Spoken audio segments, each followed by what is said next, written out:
Billionaire said, "I don't shake hands with staff." 5 minutes later, black woman pulled $4 billion backing.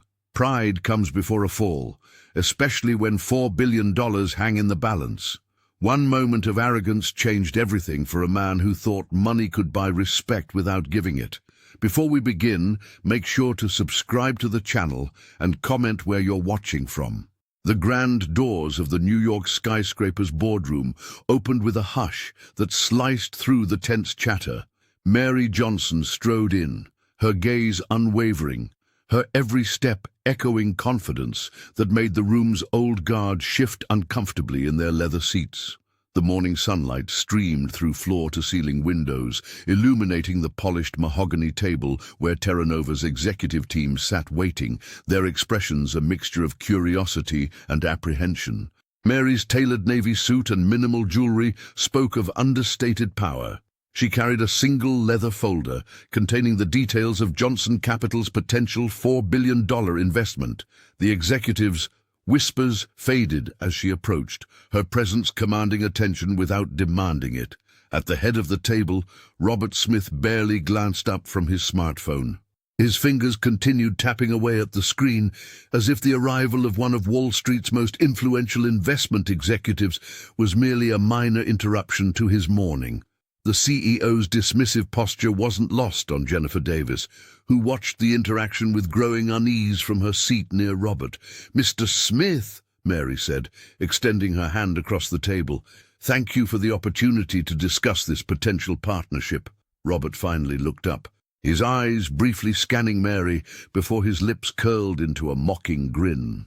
The room temperature seemed to drop several degrees as he leaned back in his chair. "I don't shake hands with staff," he announced, his words biting and loud enough to silence the room.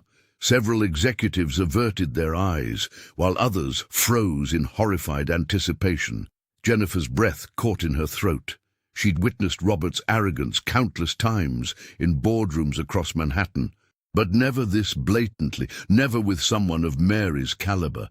Mary simply withdrew her hand, her composure unshaken. Not a flicker of emotion crossed her face as she straightened her shoulders and met Robert's gaze directly. "I'm not your staff, Mr. Smith," she replied, her voice calm yet carrying to every corner of the vast room. "I'm here to evaluate a $4 billion investment in your company." The words hung in the air like a challenge. Several board members exchanged glances, suddenly aware of the precarious position their CEO had just created. Robert's smirk faltered for just a moment, a brief crack in his armor that everyone present noticed, but no one dared acknowledge. Mary placed her folder on the table and took a seat, her movements deliberate and unhurried. The power dynamic in the room had shifted in those few seconds, and everyone knew it. Everyone except, perhaps, Robert Smith himself. The air thickened with tension as Robert Smith's smirk slowly dissolved from his face. Mary Johnson's declaration about the $4 billion investment hung in the boardroom like a thunderclap, and for a heartbeat, nobody dared to move. A few executives shifted uncomfortably in their seats, stifling awkward chuckles that died quickly in their throats. Jennifer Davis, seated 3 chairs down from Robert, felt her pulse quicken beneath her tailored blazer. The company's CFO had witnessed the CEO bulldoze countless meetings with his trademark bravado over the years. His tactics were legendary in corporate New York: intimidate, dismiss, conquer. But this time was different. The woman standing before them hadn't flinched, hadn't stammered an apology, hadn't retreated. "Perhaps we should continue with the presentation," offered one of the board members, his voice unnaturally high as he attempted to diffuse the growing tension. Robert's knuckles whitened around his smartphone as he placed it face down on the polished mahogany table. "Of course," he said, his voice carrying a dangerous edge that Jennifer recognized all too well. Mrs. Johnson was just introducing herself. Mary calmly took her seat, arranging her documents with methodical precision. "That's correct, Mr. Smith, and I believe introductions have been made quite clear." Jennifer watched the subtle power dynamics unfold before her. In all her years at Terra Nova, she had never seen anyone stand their ground so coolly against Robert.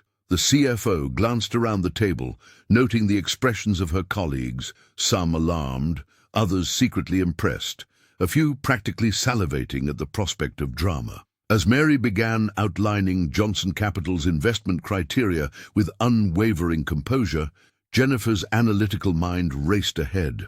This confrontation wasn't merely about a handshake or wounded pride.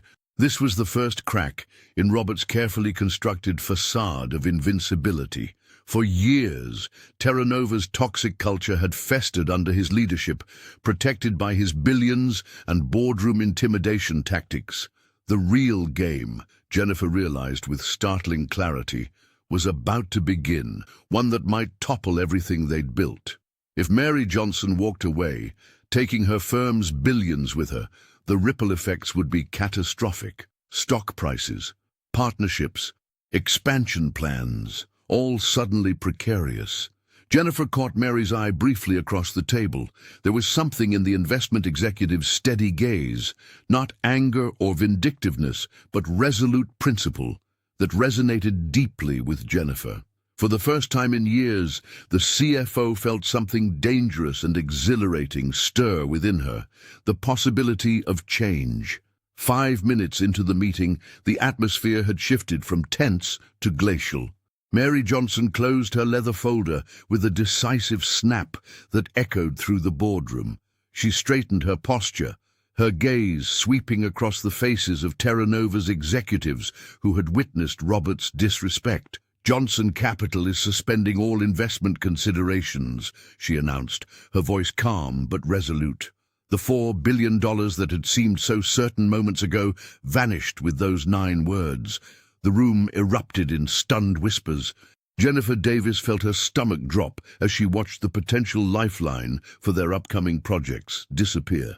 Across the table, 3 board members exchanged panicked glances. Robert Smith remained frozen, his earlier smugness replaced by a barely concealed shock. "Miss Johnson, perhaps we could—" one executive began, but Mary was already standing, gathering her belongings with deliberate movements. "I believe our business here is concluded," she stated.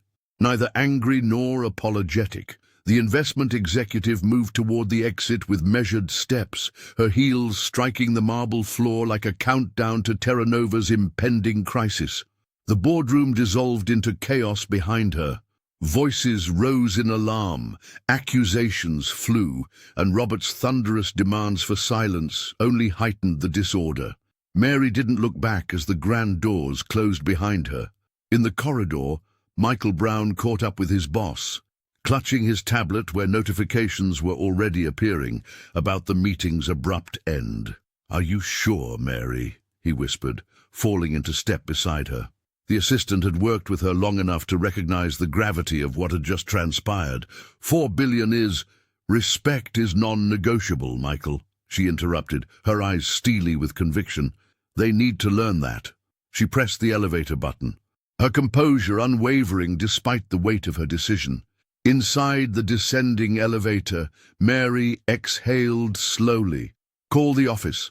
I want the team ready for an emergency meeting in 30 minutes. Michael nodded, already typing on his device. "The press will be all over this by afternoon." "Let them," she replied. "Some lessons need to be public." As they crossed the marble lobby, Mary could already feel the vibration of her phone as messages poured in. The financial world would be in an uproar within the hour. Terra Nova's stock would likely plummet before the day's end, but as the revolving doors spun them out into the crisp New York air, she knew with absolute certainty that she had made the right choice. Principles, after all, were worth more than billions. Within hours, rumors of the disastrous meetings swept through Wall Street like wildfire. Text messages pinged between traders, analysts huddled in whispered conversations, and financial news sites posted speculative headlines about the sudden withdrawal of Johnson Capital's $4 billion investment. By early afternoon, Terra Nova's stock had begun its inevitable descent, dropping 3 points in the first hour alone. Mary Johnson sat in her spacious Manhattan office, watching the numbers fall on her monitor, Her face remained impassive, betraying none of the turmoil she felt inside. The investment executive had known there would be consequences, but seeing the immediate market reaction still gave her pause. Outside her glass walls, she could see her team scrambling, phones pressed to ears as they managed the fallout. Michael Brown entered with a fresh cup of coffee, placing it carefully beside her keyboard. "The board at Terra Nova is requesting an emergency call," he said quietly, "and CNBC wants a statement." "Let them wait," Mary replied, her voice steady. "Do they need to understand this isn't a negotiation?" The assistant nodded and retreated, leaving her alone with her thoughts. Mary took a slow sip of coffee, remembering Robert Smith's dismissive smirk. The Terra Nova CEO had never imagined she would walk away from the table. Men like him rarely did. They mistook politeness for weakness, professionalism for submission. Her smartphone buzzed with a message from an old colleague. "Bold move. Are you sure about this?" Mary didn't respond immediately. Instead, she turned to the window, gazing at the New York skyline that had witnessed countless power plays just like this one. She knew the cost of standing up to arrogance in an industry where connections meant everything. There would be whispers in exclusive clubs, veiled threats from allies of Terra Nova, perhaps even attempts to undermine Johnson Capital's other ventures. Yet she felt no regret. The financial world operated on unspoken rules that had long protected men like Robert while sidelining women who dared to demand respect. Mary had calculated this risk years ago, building her reputation and influence precisely for moments like this. Her computer chimed with another alert. Terra Nova had now lost over $200 million in market value. She closed the tab and opened her calendar instead, reviewing tomorrow's meetings. Mary was prepared for the backlash. But more importantly, she was prepared for what came next. This wasn't just about one meeting or one arrogant billionaire. It was about setting an example that would ripple through boardrooms across the country. And that, Mary decided as she finally reached for her phone, was worth every penny. By 6 a.m., the video had already amassed 3 million views. Someone in the boardroom had captured Robert Smith's dismissive, "I don't shake hands with staff" remark on their smartphone, along with Mary Johnson's composed response about the $4 billion investment. The footage spread like wildfire across social media platforms. Morning news programs across New York played the clip on repeat. Anchors and commentators dissected every second, from Robert's contemptuous smirk to Mary's unwavering poise. Financial analysts were brought in to explain the significance of Johnson Capital's potential investment withdrawal, but the conversation quickly evolved beyond business implications. "What we're witnessing is a textbook example of corporate arrogance," remarked one television host, her expression grave, "and the consequences could be devastating for Terra Nova." By midday, hashtags like "Respect Mary Johnson" and "Terra Nova Toxicity" were trending nationwide. The public response transcended the financial world, resonating with anyone who had ever been disrespected or underestimated in professional settings. Mary's dignified stand became a symbol for workplace respect. At Terra Nova headquarters, employees huddled around screens, watching their company's reputation crumble in real time. Some senior executives frantically called media contacts, attempting damage control. Others sat in stunned silence, recognizing the gravity of the situation. Jennifer Davis observed the chaos from her office, her fingers drumming nervously on her desk. She had witnessed countless instances of Robert's condescension over the years, particularly toward women of color. Now, his behavior was exposed for the world to see, and the CFO felt a complicated mix of vindication and anxiety about the company's future. Social media comments flooded in by the thousands. "This is why we need more women like Mary Johnson in leadership positions. Terra Nova just showed its true colors. Time to clean house." That composure, I would have lost it completely. What had begun as a private boardroom slight had transformed into a national conversation about respect, dignity, and corporate culture. News outlets were already requesting interviews with Mary, who had maintained a strategic silence since the meeting. Michael Brown fielded dozens of calls at Johnson Capital, carefully screening messages according to his boss's instructions. "Ms. Johnson will make a statement when she's ready," he repeated calmly to persistent reporters. By evening, Terra Nova's stock had dropped 11%. Investors were nervous, and competitors circled like sharks, sensing weakness.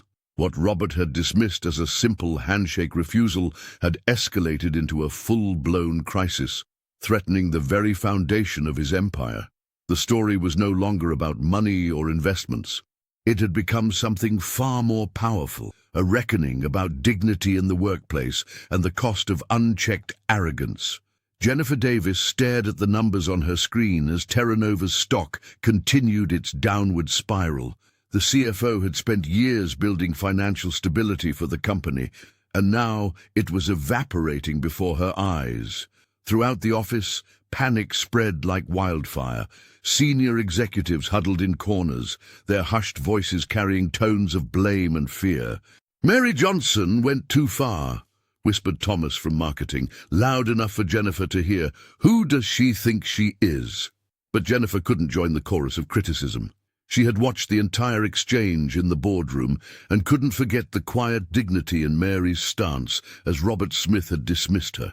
For years, Jennifer had observed similar patterns of behavior from the CEO, though never quite so blatant. His arrogance had always been tolerated as the price of his brilliance. Now that arrogance threatened everything they'd built. During the afternoon emergency meeting, the division was clear.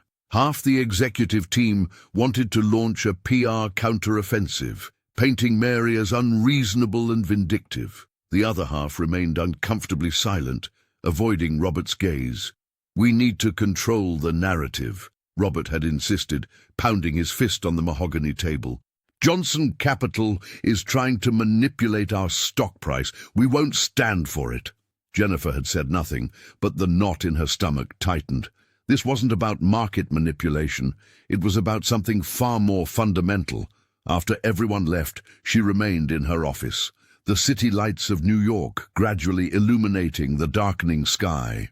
The investment executive had stood for something today, something Jennifer had compromised on too many times in her career. With trembling fingers, she picked up her smartphone and dialed a number she'd never used before. 3 rings later, a composed voice answered. "Mary Johnson speaking." Jennifer took a deep breath. "Ms. Johnson, this is Jennifer Davis from Terra Nova." A pause. "I know who you are, Jennifer. I want to help fix this," she said quietly, her voice barely above a whisper. The words felt both terrifying and liberating. Mary paused, and Jennifer could almost feel the weight of consideration through the line. "Then be ready to fight, Jennifer. Change never comes easy." The CFO closed her eyes, knowing this call would alter her career trajectory forever. "I understand. The culture here needs to change. It's been broken for too long." "Are you certain about this?" Mary asked. "Robert won't take kindly to what he'll see as betrayal." Jennifer glanced at the photo on her desk, her younger self at graduation, eyes bright with ambition and principles not yet compromised. "I'm certain. It's time to stand for something more important than quarterly profits." The Terra Nova headquarters buzzed with nervous energy as stock prices continued their downward spiral. Investors bombarded the company with calls, demanding explanations about the Johnson Capital withdrawal. Robert Smith paced in his office, his face flushed with rage as he barked orders into his smartphone. "Emergency board meeting. 1 hour. Everyone must attend," he commanded, ending the call with a forceful tap. His secretary scurried away, avoiding eye contact as she delivered the summons throughout the building. When Jennifer Davis received the notification, she felt her stomach tighten. The CFO had spent the night reviewing financial projections that showed catastrophic losses if the situation wasn't contained. She gathered her documents, straightened her blazer, and took a deep breath before heading to the boardroom. By the time she arrived, the tension was palpable. Board members whispered in clusters, their faces etched with concern. Robert stood at the head of the table, his knuckles white as he gripped the back of his chair. "This is damage control," he announced as the room quieted. "Mary Johnson has launched an attack on our company, and we need to neutralize it immediately." His voice was controlled but brittle, like glass about to shatter. "I've prepared a statement that places the blame squarely on her shoulders, painting her as oversensitive and unprofessional." Several directors nodded along, but Jennifer noticed others shifting uncomfortably. She felt a sudden clarity, remembering Mary's composed dignity in the face of Robert's dismissal. "I'd like to speak," Jennifer said, her voice initially soft but growing firmer with each word. All eyes turned to her, including Robert's narrowed gaze. "With respect, I believe we're addressing the symptom, not the disease." The room fell silent. "We need to address our internal culture," she continued, her voice trembling slightly but determined. "What happened with Johnson Capital isn't an isolated incident. It's the culmination of behaviors we've normalized for too long." Robert's face darkened. "This isn't the time for sensitivity training." "Jennifer, it's exactly the time," she countered. "Our investors aren't just concerned about one failed meeting. They're worried about leadership and values." She placed her financial projections on the table. "These numbers reflect a crisis of confidence. We won't regain trust with a press release blaming Mary Johnson." The boardroom bristled with tension, but Jennifer noticed several directors nodding subtly. Harold Winston, their longest-serving board member, cleared his throat. "Perhaps we should hear more about what Jennifer is suggesting," he said quietly. Robert's jaw clenched, but for the first time, he seemed unable to immediately dismiss the challenge. The seeds of dissent had been planted, and Jennifer knew there was no turning back. Mary Johnson spent 3 sleepless nights in her Manhattan office, surrounded by stacks of internal documents she had requested from her contacts within Terra Nova. Michael Brown brought her coffee at midnight, concern etched on his face as he watched his boss meticulously build her case. "This goes deeper than I thought," Mary murmured, highlighting another troubling statistic. The investment executive had uncovered a pattern of systemic discrimination that shocked even her seasoned eyes. Women at Terra Nova earned 67 cents for every dollar their male counterparts made. Minority employees were conspicuously absent from leadership positions, despite making up 30% of the workforce. She documented how innovative ideas from junior staff were routinely stolen by senior executives, predominantly white men from Robert's inner circle. Exit interviews revealed a disturbing pattern. Talented employees, especially women and minorities, left after hitting what they called the invisible ceiling. "Should we be doing this?" Michael asked, sorting through another pile of testimonials. Mary looked up, determination hardening her features. "This isn't revenge, Michael. It's accountability." By dawn of the 4th day, she had compiled a comprehensive dossier that mapped Terra Nova's toxic culture in devastating detail. The report included anonymized testimonials, statistical analyses, and comparisons with industry standards that painted a damning picture of a company rotting from within. The investment executive sealed the document with the Johnson Capital letterhead and drafted a cover note. Her fingers hovered over the keyboard before typing, "You have the power to change, or the world will change you." Mary personally delivered 12 copies to Terra Nova's headquarters, instructing the courier to place one on each board member's desk. She included Jennifer Davis, knowing the CFO might be her only ally inside those walls. Across town, Robert Smith was enjoying his usual 3-martini lunch when his phone buzzed incessantly. 6 board members were calling simultaneously. He dismissed them with a wave, confident that whatever crisis had emerged could wait until he finished his meal. By the time he returned to his office, the dossier was waiting. As Robert flipped through the pages, his face drained of color. Each graph, each testimony, each comparison was another nail in the coffin of his leadership. For the first time since building his empire, he felt genuine fear creeping up his spine. He slammed the report shut and stared out at the New York skyline. The city had always bent to his will before, but as he reached for his phone to call an emergency meeting, Robert realized with sickening clarity that his grip on power was already slipping through his fingers.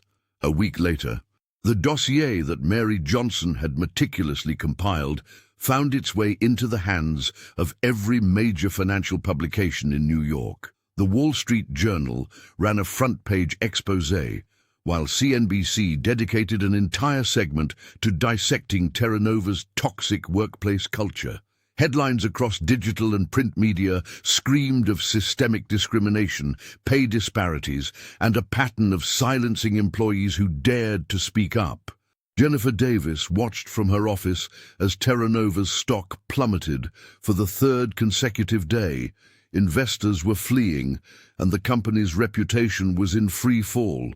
She'd spent the morning fielding calls from panicked board members and anxious shareholders demanding explanations she couldn't provide. The CFO knew they had reached a critical juncture, one that required immediate and decisive action. With resolve hardening in her chest, Jennifer summoned Robert Smith to her office. When he arrived, his usual swagger had diminished, replaced by a thinly veiled agitation that manifested in his tapping foot and clenched jaw. "This needs to stop," Robert hissed, throwing a newspaper onto her desk. "Find whoever leaked this and fire them immediately." Jennifer remained seated, her calm demeanor a stark contrast to his volatility. "That's not why I called you here, Robert. We can't bury this anymore." She gestured toward the screens, displaying the plummeting stock prices. "If we don't address these issues head-on, there won't be a company left to save." The CEO's face flushed with anger. "You want me to validate these accusations, to admit fault?" He slammed his palm against her desk. "That's corporate suicide!" "What we're doing right now is corporate suicide," Jennifer countered, rising to stand eye to eye with him. "Our investors are leaving, our reputation is destroyed, and these reports—" She tapped the newspaper. "They're just the beginning." Robert glared at her with the intensity of someone unaccustomed to being challenged, especially by those he considered subordinates. But Jennifer caught something else in his expression, a flicker of uncertainty, a shadow of fear that betrayed his bravado. For perhaps the first time since she'd known him, the powerful CEO looked genuinely afraid. "We need to implement immediate reforms," she continued, sliding a folder across the desk. "Transparency initiatives, diversity programs, a complete overhaul of our reporting structures." Robert stared at the folder without touching it, the weight of reality finally beginning to penetrate his armor of arrogance. Outside the glass walls of Jennifer's office, employees hurried past, their faces tense with the knowledge that their professional futures hung in the balance. "This is Mary Johnson's doing," he muttered, but the accusation lacked his usual conviction. "No, Robert," Jennifer said quietly. "This is our doing, and now we have to fix it." As Terra Nova's crisis deepened, Mary Johnson found herself in a dimly lit coffee shop 3 blocks from her office. Across from her sat Terra Nova's former marketing director, whose hands trembled slightly as she recounted years of being silenced and sidelined under Robert's leadership. "And he'd call me a sweetheart in board meetings," the woman explained, her voice barely above a whisper. "When I complained to HR, my budget was cut the following week." Mary nodded, adding these details to her growing collection of testimonies. Over the past week, she had met with 7 former employees, each with similar stories of discrimination, intimidation, and retaliation. Their accounts painted a disturbing pattern that extended far beyond a single moment of arrogance in a boardroom. "Would you be willing to share your experience publicly?" she asked gently. The woman hesitated, then straightened her shoulders. "Yes, it's time someone held him accountable." Back at her office, Michael Brown helped organize the mounting evidence. "These stories are powerful," he said, reviewing the testimonials. "But we need to be careful about how we present them." Mary's eyes remained fixed on her computer screen. "We're not just exposing Robert Smith, we're challenging an entire culture that enables men like him." That evening, They launched a carefully crafted campaign online. Voices of Terra Nova featured anonymous testimonials alongside a call for corporate accountability. Mary deliberately kept her own name minimal in the materials, focusing instead on the experiences of those who had suffered under toxic leadership. The response was immediate and overwhelming.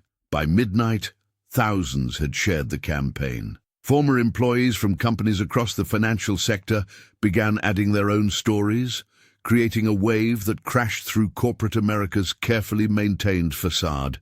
"Your phone hasn't stopped," Michael observed the next morning, handing Mary her third cup of coffee.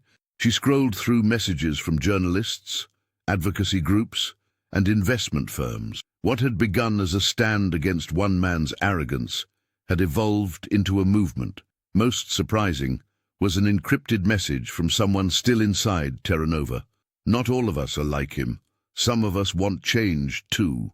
For the first time since that fateful meeting, Mary felt the weight on her shoulders lighten slightly. The investment executive had entered that boardroom alone, but now stood at the center of a growing coalition. People were finding courage in numbers, strength in solidarity. "We need to prepare for the backlash," she told Michael, already anticipating Robert's counter moves. "But they can't silence all of us." Mary wasn't just fighting for her $4 billion anymore. She was fighting for something far more valuable, a fundamental shift in how power operated. And suddenly, she wasn't fighting alone. Jennifer Davis sat in her office, staring at the draft proposal illuminated by her desk lamp.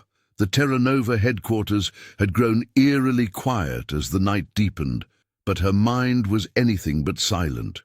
3 days had passed since the company's stock had plummeted further, and she knew they were running out of time. She typed the final bullet point of her Diversity and Inclusion Committee proposal, pausing to consider the implications. This wasn't just about appeasing Mary Johnson or saving face. This was about dismantling the toxic culture that had festered under Robert Smith's leadership for years. "This is corporate suicide," Director Wilson had muttered earlier that day when Jennifer had floated the idea during an informal meeting. "We fix the PR problem, make some token gesture, and move on. That's how it's always been done." The CFO had simply stared back at him, her patience wearing thin. "And that's precisely why we're in this mess," she had replied, her voice steady despite her racing heart. Now, as Jennifer reviewed the document, she added specific accountability measures, quarterly diversity audits, transparent salary reviews, and mandatory leadership training. The committee would have real power, not just symbolic presence. She knew it would ruffle feathers, particularly among the old guard who'd thrived in Robert's shadow. Her phone buzzed with a text from Thomas Reed, another board member. "Heard about your proposal. Several directors calling it betrayal. Watch your back." Jennifer placed her device face down on the desk. The whispers had already begun. Some executives viewed her actions as opportunistic, a power grab disguised as moral conviction. Others simply feared change, clinging to the familiar even as it poisoned everything around them. She pulled up the latest financial projections on her computer screen. 3 more major investors had placed their holdings under review. Without decisive action, Terra Nova would lose not just its reputation, but its very foundation. Jennifer thought of Mary Johnson's unwavering composure that day in the boardroom. How one woman's refusal to accept disrespect had triggered an avalanche.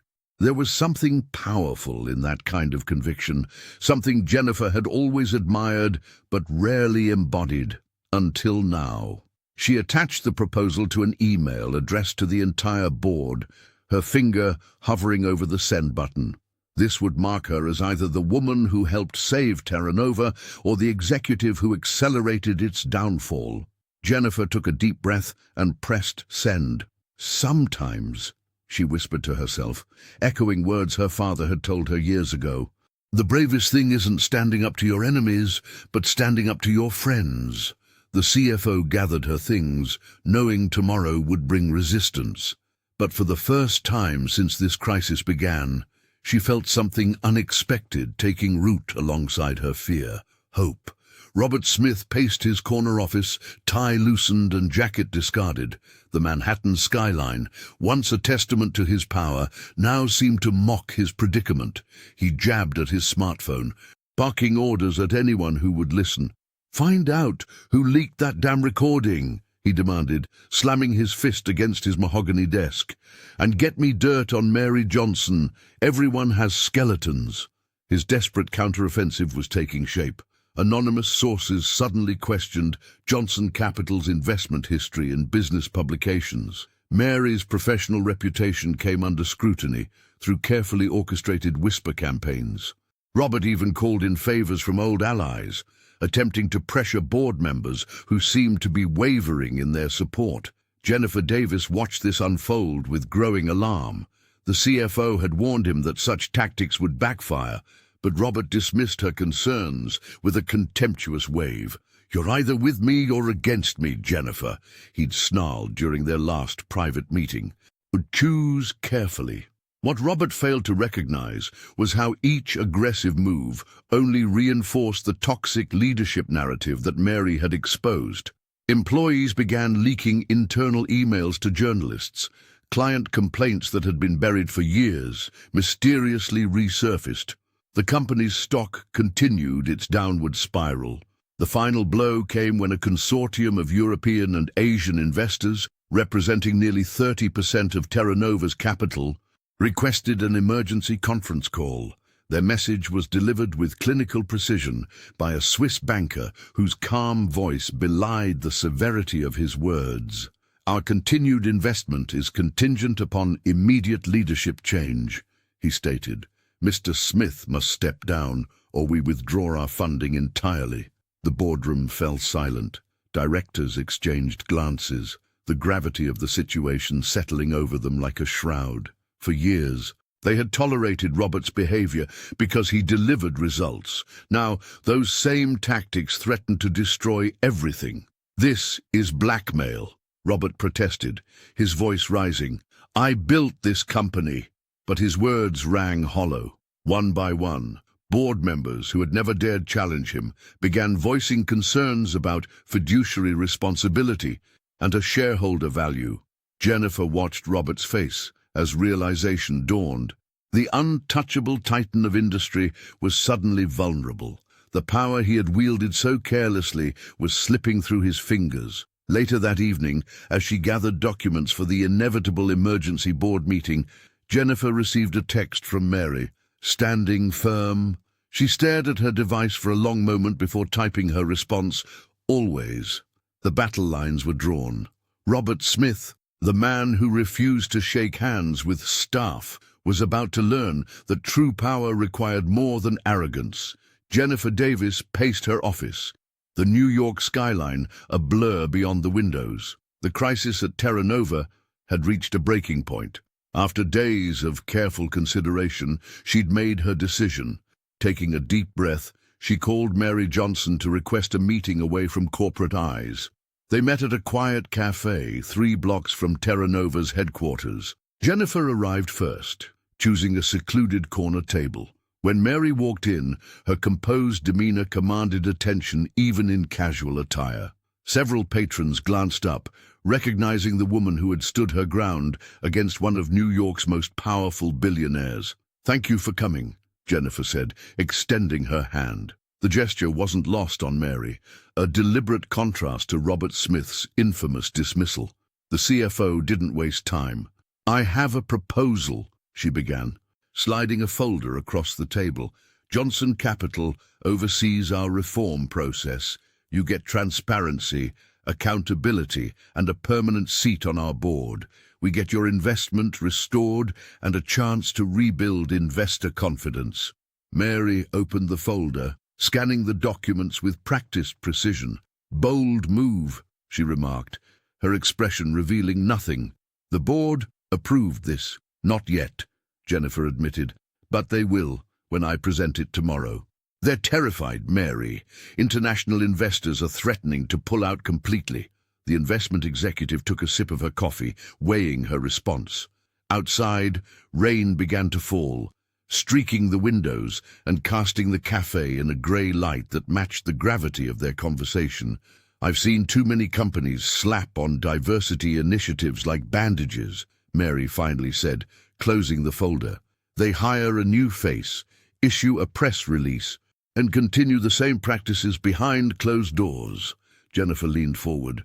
"I want real change, Jennifer, not just a new face on an old problem." The CFO's eyes flashed with unexpected intensity. "So do I," she replied, her voice low but firm. "I've spent years watching Robert crush innovation and silence anyone who challenged him. This isn't about saving Terra Nova's stock price for me." Mary studied her potential ally, searching for any hint of insincerity. She found none. "Michael has compiled testimonies from former employees," Mary said, referring to her assistant. "Their stories are devastating. Any reform has to address the systemic issues they've identified." Jennifer nodded. "Include them in our framework. I want those voices heard." "The old guard won't surrender easily," Mary warned. A smile crossed Jennifer's face, determined, almost fierce. "Then we'll just have to fight harder than they do." For the first time since their conversation began, Mary smiled too. The beginning of an alliance that would reshape Terra Nova was forming, right there between coffee cups and rain-streaked windows. The boardroom of Terra Nova had never felt so charged with tension. 24 executives sat around the polished mahogany table, their faces illuminated by the harsh fluorescent lights that seemed to expose every worry line and bead of sweat. Jennifer Davis gripped her pen tightly, watching as the board members cast their votes one by one. "All those in favor of removing Robert Smith from his position as CEO, effective immediately," announced Charles Wilson, the board chairman, his voice echoing in the hushed room. Hands rose slowly at first, then with increasing confidence. Jennifer counted silently. 12, 13, 14, a clear majority. She caught Mary Johnson's eye from across the room, where she sat as an observer. The investment executive gave an almost imperceptible nod. "The motion carries," declared Wilson, bringing down his gavel with finality. "Robert Smith is hereby removed as Chief Executive Officer of Terra Nova, effective immediately." Robert's face drained of color. For a moment he seemed unable to comprehend what had just happened. The man who had built an empire through sheer force of will sat motionless, his empire crumbling around him in real time. "This is preposterous!" he finally sputtered, rising to his feet. "You can't do this! I built this company!" "The board has spoken, Robert," Jennifer said quietly. "Security will escort you to clear your office." The former CEO looked around the table, searching for allies, but found only averted gazes. The same executives who had laughed at his jokes and applauded his ruthlessness now watched his downfall with detached fascination.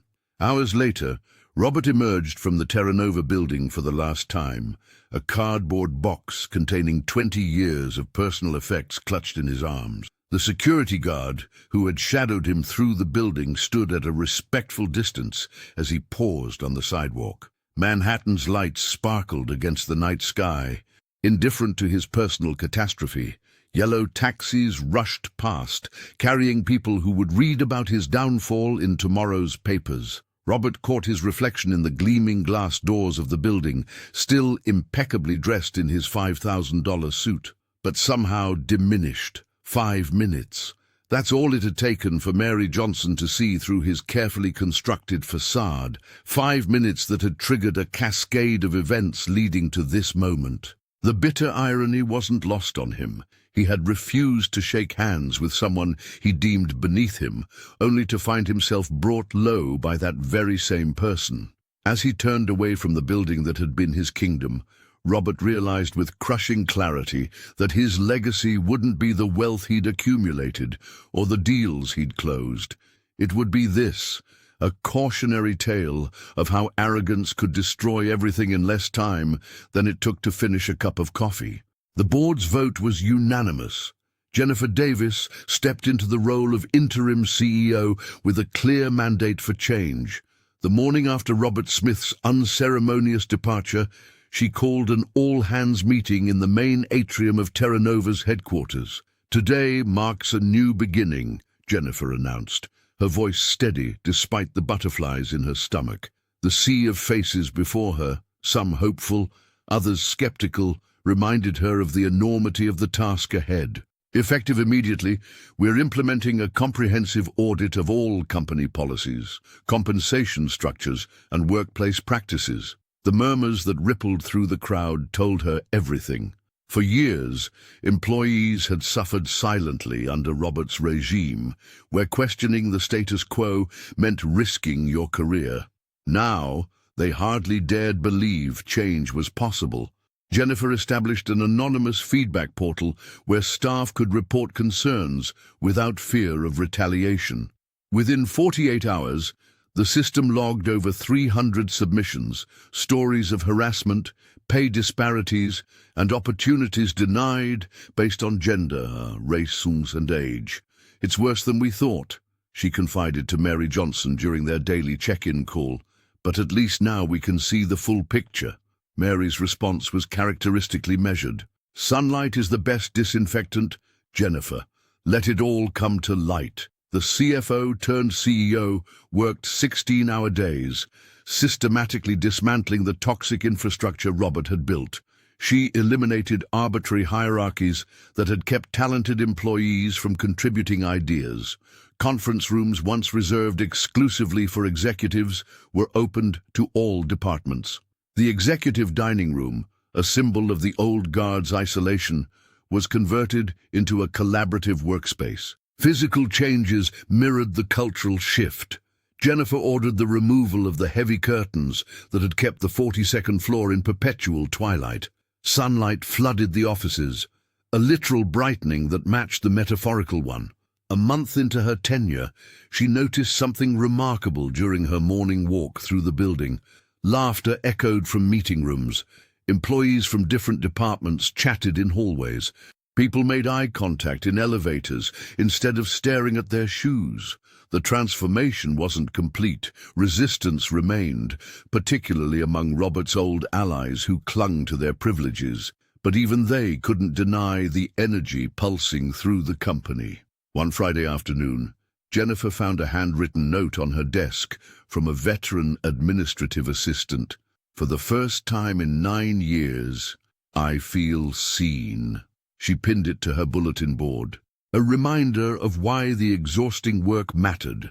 The company that had nearly collapsed under the weight of its founder's arrogance was slowly finding its footing again, one reform at a time.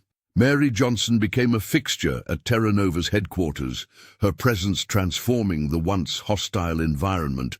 3 days a week, she would arrive early, coffee in hand, ready to guide the newly formed Diversity and Inclusion Committee through their ambitious agenda. Her calm authority never wavered as she navigated the complex web of corporate politics with grace and determination. "Change doesn't happen overnight," Mary reminded the committee during a particularly challenging meeting. "But it will happen." Her words carried weight, backed by the billions she controlled and the principles she refused to compromise. The committee, composed of employees from all levels of the company, initially approached their task with skepticism. Many had witnessed previous initiatives that amounted to nothing more than corporate window dressing, but Mary's methodical approach, demanding data, accountability, and measurable outcomes, gradually won over even the most cynical among them. In the executive wing, Jennifer Davis was implementing structural changes that complemented Mary's work. The interim CEO had replaced the intimidating security guards with a welcoming reception team and removed the imposing barriers that had once separated leadership from staff. Her office door remained open, a symbolic gesture that spoke volumes. "I never thought I'd see executives eating in our cafeteria," whispered one veteran employee to another as they watched Jennifer and Mary sharing lunch with the accounting team. The two women found unexpected kinship in their shared vision. What began as a professional alliance evolved into something deeper, Late-night strategy sessions gave way to conversations about family, aspirations, and the personal costs of standing up for what's right. "Sometimes I wonder if we're trying to change something too entrenched," Jennifer confessed one evening as they reviewed progress reports in her office. Mary looked up, her expression thoughtful. "That's exactly why it needs changing." Their partnership faced constant resistance. Anonymous emails questioned Mary's motives. Budget proposals for diversity initiatives mysteriously disappeared. Senior managers who had thrived under Robert's regime scheduled conflicting meetings to undermine committee attendance. Yet for every act of sabotage, Mary and Jennifer responded with unwavering resolve. They documented every incident, addressed every concern, and slowly built a coalition of supporters throughout the company. "And they're waiting for us to fail," Jennifer remarked after a particularly difficult board meeting. Mary smiled, the determination in her eyes unmistakable. "Then we'll just have to disappoint them." By month's end, the first wave of policy changes was implemented, and something remarkable began to take shape at Terra Nova, a workplace where merit truly mattered and voices once silenced found strength in being heard. As the reforms at Terra Nova gained momentum, a shadow resistance formed in the company's upper echelons. 3 senior directors, loyal to Robert Smith's old regime, began orchestrating a calculated sabotage campaign. They leaked doctored financial projections to industry blogs, suggesting Jennifer Davis was driving the company toward bankruptcy with her social justice agenda. Mary Johnson discovered the source when an anonymous email reached her office containing screenshots of private conversations. She immediately called Jennifer, her voice tight with controlled anger. "We have a problem. Someone's trying to tank your reputation." The directors didn't stop there. They planted rumors among employees that Johnson Capital planned massive layoffs once the reforms were complete. Fear rippled through departments as whispers spread about an imminent corporate takeover. Jennifer addressed the company directly, standing in the central atrium where everyone could see her. "I've heard the rumors," she announced, her voice steady despite her racing heart. "Let me be clear. No mass layoffs are planned. These reforms are about building Terra Nova's future, not dismantling it." The directors' most brazen move came when they orchestrated a concerned employees' petition, demanding a return to business-focused leadership instead of political correctness. They expected hundreds of signatures. They received 12. What they hadn't anticipated was the groundswell of support that had been building among the staff. Employees who had suffered under Robert's toxic leadership began sharing their stories openly. Teams started wearing small blue pins, a silent symbol of solidarity with the reforms. When the directors leaked internal documents to a financial newspaper, hoping to embarrass Jennifer, employees responded with an unprecedented move. Over 200 staff members signed an open letter to the board expressing confidence in their new CEO and the partnership with Mary Johnson. Michael Brown, who had been monitoring social media sentiment, showed Mary his screen during a strategy meeting. "Look at this," he said, pointing to trending hashtags supporting Terra Nova's transformation. The public wasn't buying the sabotage narrative either. The directors' final attempt, suggesting Mary was only supporting reforms to acquire Terra Nova at a discount, backfired spectacularly when employees organized a lunch-hour demonstration of support outside Johnson Capital's offices. Jennifer called an emergency board meeting that evening. With quiet determination, she presented evidence of the directors' actions.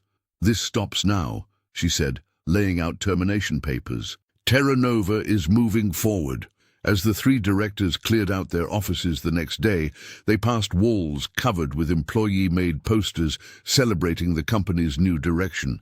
The tide hadn't just turned, it had become a wave that was washing away the last remnants of Robert Smith's legacy. 6 months had transformed Terra Nova beyond recognition. The renovated auditorium gleamed with purpose as morning light poured through floor-to-ceiling glass walls, casting away the shadows that had once defined the company culture. Over 400 industry leaders, investors, and media representatives filled the seats, their murmurs creating a hopeful buzz that hadn't been heard within these walls for years. Mary Johnson stood backstage, reviewing her notes one final time. The journey from that fateful boardroom confrontation to this moment had been arduous, but necessary. She glanced up to see Jennifer Davis approaching, the weight of CEO responsibility sitting comfortably on her shoulders now. "Nervous?" Jennifer asked, straightening her blazer. Mary smiled. "Not nervous. Proud." The auditorium fell silent as Jennifer took the stage first. The interim title had been removed from her position 3 weeks earlier, a unanimous board decision that signaled complete confidence in her leadership. She welcomed the attendees with genuine warmth, outlining the comprehensive changes Terra Nova had implemented, transparent salary structures, diverse hiring practices, and collaborative decision-making processes. And none of this would have happened, Jennifer concluded, without someone brave enough to say no when it mattered most. Mary walked onto the stage to thunderous applause. Many in the audience had followed the story from the beginning, from viral video to corporate revolution. As she approached the podium, she noticed Michael in the front row, giving her a subtle thumbs up. Her faithful assistant had been there through every battle. 6 months ago, Mary began, her voice clear and resolute, I walked out of a meeting that should have been routine. Today, I stand before you as proof that dignity is not negotiable, even in the highest corridors of power. She paused, surveying the faces before her, executives who had once cowered under Robert's reign, new hires bringing fresh perspectives, and investors who had returned with renewed confidence. Real change is never easy, but it is always worth it, she continued, her words resonating throughout the space. Today, we begin again. The applause that followed shook the room, people rising to their feet in waves. In the back corner, a group of former employees who had shared their stories stood together, tears streaming down their faces. Their courage had helped dismantle the toxic systems Robert had built. As Mary looked out at the standing ovation, she caught Jennifer's eye. They shared a moment of quiet understanding. This wasn't just about one company's transformation. It was about changing the rules of the game forever. The audience erupted in applause as Jennifer Davis, her posture relaxed yet commanding, joined Mary Johnson on the gleaming stage. Sunlight streamed through the floor-to-ceiling windows of Terra Nova's renovated auditorium, casting both women in a golden glow that seemed almost symbolic. 6 months ago, they had been on opposite sides of a corporate battlefield. Now, they stood shoulder to shoulder, their silhouettes projected on massive screens throughout the hall. This company will never again be built on arrogance or exclusion, Jennifer declared, her voice carrying to every corner of the packed room. The newly confirmed CEO paused, letting her words settle. We lead with transparency, with courage, and with hope. Mary nodded slightly, the subtle gesture captured by cameras broadcasting the event worldwide. Financial analysts in Tokyo, investors in London, and business students in Singapore all watched the same feed, witnessing a corporate transformation unprecedented in its scope and sincerity. When I walked out of that boardroom half a year ago, Mary said, I wasn't trying to start a revolution. I was simply refusing to accept disrespect. She gestured toward the diverse faces filling the auditorium. What happened next was because of all of you, because you demanded better. Jennifer reached for Mary's hand in an unscripted moment that photographers would later call the defining image of Terra Nova's rebirth. The CFO, who had risked everything, and the investment executive who had stood her ground, now united in purpose. Our quarterly reports now include metrics on inclusion, Jennifer continued. Our hiring practices have been rebuilt from the ground up. And our boardroom, she smiled. Well, it's a place where everyone shakes hands. The crowd laughed, then rose to their feet. Among them were employees who had once feared speaking up, now standing tall. International investors nodded approvingly, their confidence in Terra Nova restored not just by improved numbers, but by the integrity they witnessed. The world watched as former rivals stood united, their alliance proof that dignity and justice could triumph even in the most cutthroat arenas. Business schools were already drafting case studies. Industry competitors were scrambling to examine their own cultures. As the applause continued, Mary caught sight of Michael in the wings, her assistant giving her a thumbs up. She thought briefly of the $4 billion that had been at stake that fateful day. How small that sum seemed now, compared to the value of what they had built instead. A template for change that would ripple through boardrooms across the globe. As the last attendees filtered out of the auditorium, Mary Johnson remained behind, her fingers lightly tracing the polished edge of the podium. The space, once filled with applause and energy, now held a different kind of power in its silence. Sunlight streamed through the glass walls of Terra Nova's renovated conference hall, casting long shadows across the empty seats. She closed her eyes for a moment, allowing herself to absorb the magnitude of what they had accomplished. 6 months ago, she had walked out of a boardroom after being dismissed by a man who couldn't see past his own privilege. Today, she had helped transform an entire corporate culture. "Are they thinking about how far we've come?" Jennifer Davis approached from the side entrance, her heels clicking softly against the hardwood stage. Mary smiled. "I'm thinking about how far we still have to go." The two women stood side by side, gazing out at the empty auditorium. Their unlikely alliance had weathered storms of resistance, sabotage attempts, and the constant pressure of rebuilding a company from its foundations. "The board approved the final diversity initiatives this morning," Jennifer said. "We're implementing them across all departments next week." "And Robert, still fighting the severance terms?" The CEO shook her head. "Some people never learn." Across town in his penthouse apartment, Robert Smith sat alone, watching the business news coverage of Terra Nova's conference. The commentators praised the company's remarkable turnaround, its stock climbing steadily under new leadership. His name was mentioned only as a cautionary tale, the billionaire whose arrogance had cost him everything. He switched off the television, the silence of his luxurious apartment suddenly oppressive. Through floor-to-ceiling windows, he could see the Manhattan skyline, the very buildings that had once seemed like monuments to his success, now standing as witnesses to his downfall. Robert poured himself a drink, his hand trembling slightly. He had underestimated Mary Johnson that day, dismissing her with casual cruelty. He hadn't recognized that in those 5 minutes he was sealing his own fate. Back at the auditorium, Mary and Jennifer walked together toward the exit, their conversation turning to future plans. "Johnson Capital is ready to finalize the investment next week," Mary said. $4 billion to build something that actually matters." Jennifer nodded. "But Michael called earlier. The press requests are overwhelming." "Let them wait," Mary replied. "This isn't about headlines. It's about creating something that lasts."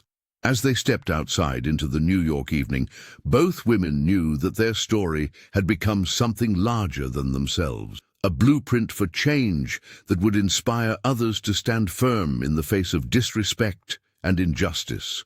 The revolution they had started would continue long after the spotlight faded, reshaping boardrooms and breaking barriers for generations to come.